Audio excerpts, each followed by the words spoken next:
Following this week's shocking defeat of a New York Congressman, Jamaal Bowman, focus has now shifted to fellow squad member Cori Bush and her upcoming race as she faces a pro-Israel moderate of her own.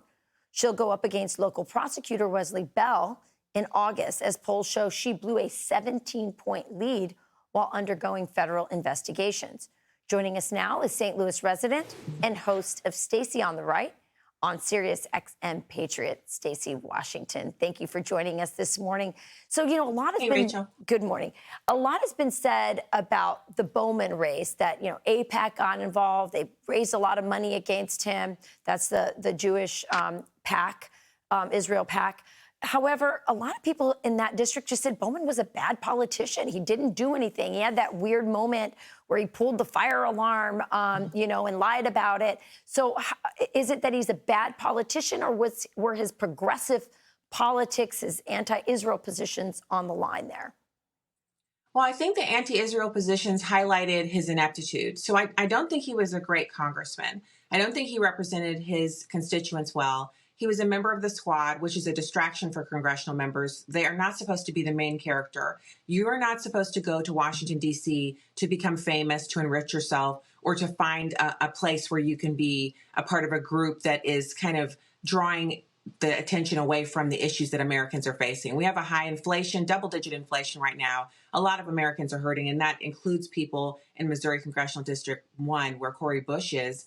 And that lead that you talked about that she's blown, she has a lot of personal things going on, a lot of investigations into her spending, her staffers, and she's basically, she has a lot of problems. And she's similar to Jamaal Bowman in that aspect. But when you talk about AIPAC and the Jewish lobby, Jewish Democrats, these are people who had a terrible time October 7th watching Israelis under attack, the horrible rapes and murders. And then they had to then deal with anti-Semitism rising up on America's college campuses, and then finish that out with, this overall sense in the Democrat Party that they have certain constituencies in Michigan and Wisconsin that they're interested in more than the Jewish vote, which has been very, very solid for them for a very long time, decades. So Bowman, people are rising up and trying to make change. So, but Bowman had a very large Jewish constituency. So his position was obviously, at odds with a lot of his voters.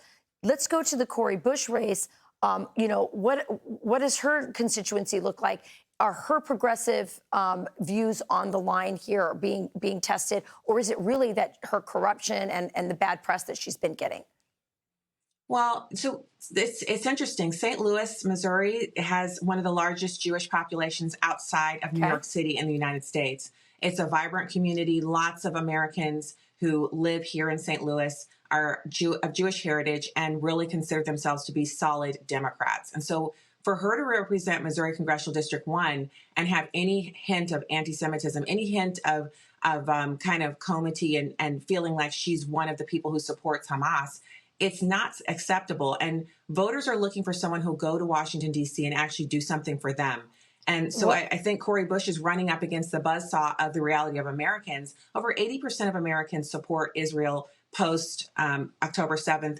80% of Americans actually support their prosecution of the war against Hamas because Hamas is a terrorist group. So it's the language they're using, and you couple that with her scandals, and it makes her unsuitable. She's not someone that regular Americans want representing them because her obsession appears to be with her own personal issues and views that aren't American. Anti-Semitism is not an American view.